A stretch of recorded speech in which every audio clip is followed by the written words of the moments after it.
Assalamualaikum warahmatullahi wabarakatuh. Perkenalkan, nama saya Warid Ariskawati dari Ekonomi Syariah kelas B IAIN Madura. Video ini dibuat untuk memenuhi tugas dosen pengampu Bapak Fakih Ali Syariati. Di sini saya adalah kelompok terakhir, yaitu kelompok 10 yang akan membahas tentang objek akad yang tidak halal. Nah, di sini objek akad yang tidak halal itu ada 4 poin.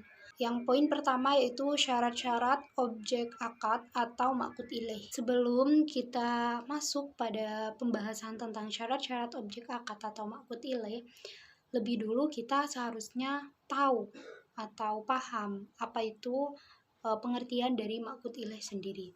Di sini pengertian dari al-ma'qud ilaih yaitu objek atau akad atau benda-benda yang dijadikan akad yang bentuknya itu tampak dan membekas.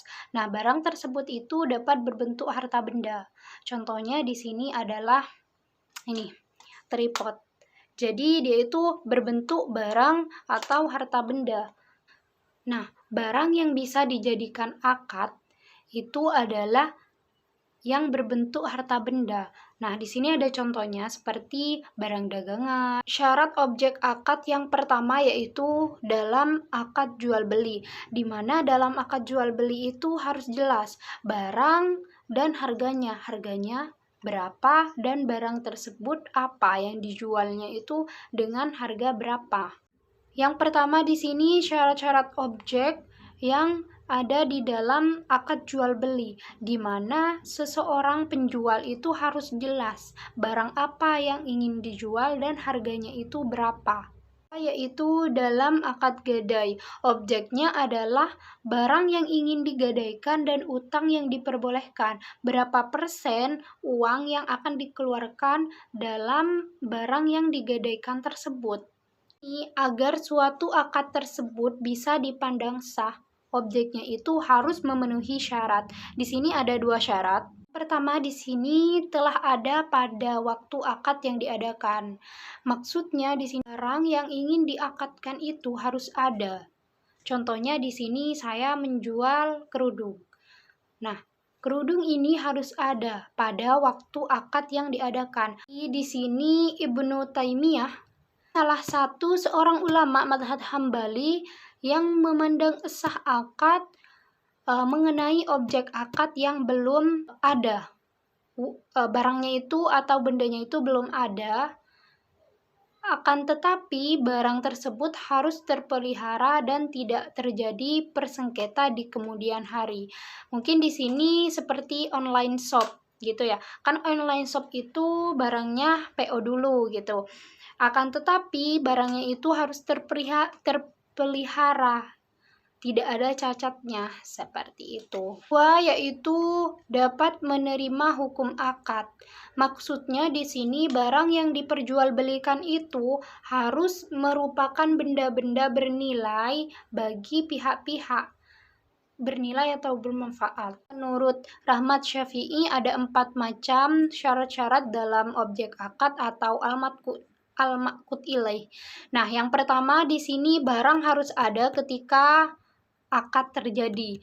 Dan yang kedua yaitu harus masyru' atau sesuai dengan ketentuan syarak. Dan yang ketiga yaitu dapat diberikan waktu akad. Sedangkan yang keempat yaitu harus diketahui oleh kedua pihak yang akad. Barang tersebut harus diketahui oleh kedua pihak. Dan yang kelima yaitu barang tersebut harus suci. Yaitu objek akad berupa barang yang haram zatnya atau haram li dzatihi. Li dzatihi di sini banyak sekali. Contohnya yaitu ketika judi itu haram li dzatihi, memang haram dari zatnya. Sedangkan transaksi contoh dari transaksi yang dilarang syariat adalah membeli daging babi, bangkai, sembelihan orang musyrik, anjing, dan menyembah berhala. Selain babi, di sini ada beberapa kategori yang diharamkan juga, beberapa hal yang diharamkan untuk dimakan. Hal ini diterangkan dalam Al-Quran surat Al-Maidah ayat 3 yang artinya diharamkan bagimu memakan bangkai, darah, daging babi, dan daging hewan yang disembelih bukan atas nama Allah. Kalangan yang memilah terlebih dahulu dan mereka itu hanya mengharamkan jual beli sebagian dari jenis yang najis. Karena di sini hal-hal yang najis juga bisa bermanfaat gitu. Contohnya di sini kotoran hewan. Nah, kotoran hewan ini diperbolehkan karena bisa dijadikan pupuk dalam tanamannya. Itu kulit bangkai. Nah, kulit bangkai di sini juga bisa diperjualbelikan, akan tetapi kulit bangkai tersebut harus disamak sehingga kulit bangkai tersebut menjadi suci.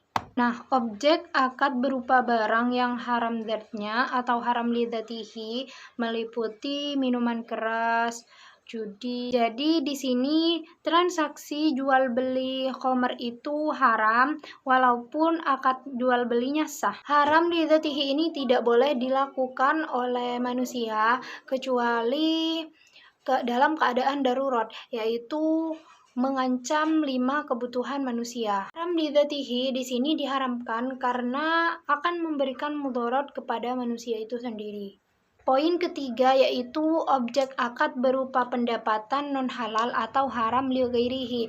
Nah, di sini banyak sekali transaksi yang tergolong dalam haram li ghairihi. Contohnya di sini yaitu transaksi gharar, di mana di sini transaksi gharar adalah transaksi yang ketidakpastian akan mendatangkan kerugian bagi salah satu kedua belah pihak. Maka dari situ transaksi gharar di sini masuk kepada haram li ghairihi. Saja saya akan membahas tentang objek akad berupa pendapatan non halal itu.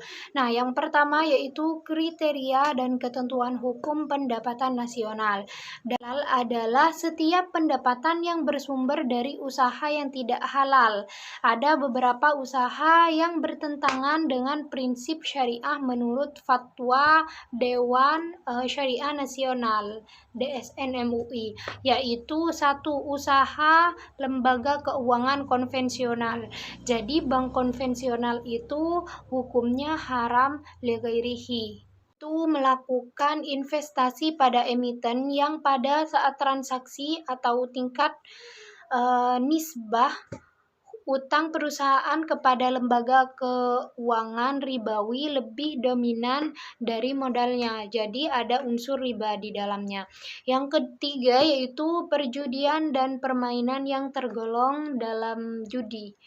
Yang keempat yaitu produsen, distributor, serta perdagangan makanan dan minuman yang haram. Jadi hal itu masuk kepada kategori haram li ghairihi. Nah, yang kedua yaitu ketentuan pendapatan yang sepenuhnya haram. Yang pertama yaitu bunga atas transaksi pinjaman. Bunga ini sama dengan riba. Yang kedua yaitu dividen dari transaksi emiten seperti yang tadi. Yang ketiga yaitu pendapatan dari usaha perjudian, jual beli minuman, memabukkan, barang yang merusak moral dan menimbulkan mudarat, itu termasuk haram li ghairihi. Poin keempat yaitu barang non halal dalam perspektif ekonomi. Nah, dalam perspektif ekonomi di sini barang non halal yaitu barang yang mempunyai mudarat secara ekonomi.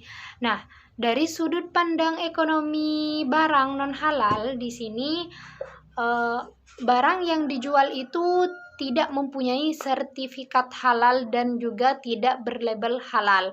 Nah, hal ini akan bermudarat. Ini juga akan lebih mahal dan juga akan merugikan pelaku usaha sendiri. Orang-orang muslim akan memilih barang yang halal, akan membeli barang yang halal. Banyak juga non-muslim membeli barang-barang yang halal karena mereka merasa dia itu baik, bagus, thayyib, seperti itu. Jadi jika yang diproduksi itu barang non halal, maka kemungkinan besar orang itu tidak terlalu banyak yang ingin membelinya, karena barang yang halal itu lebih banyak dibeli oleh kalangan Islam maupun non-Muslim. Itu yang bisa saya sampaikan dan jelaskan. Kurang lebihnya mohon maaf yang sebesar-besarnya. Akhirul kalam. Assalamualaikum warahmatullahi wabarakatuh.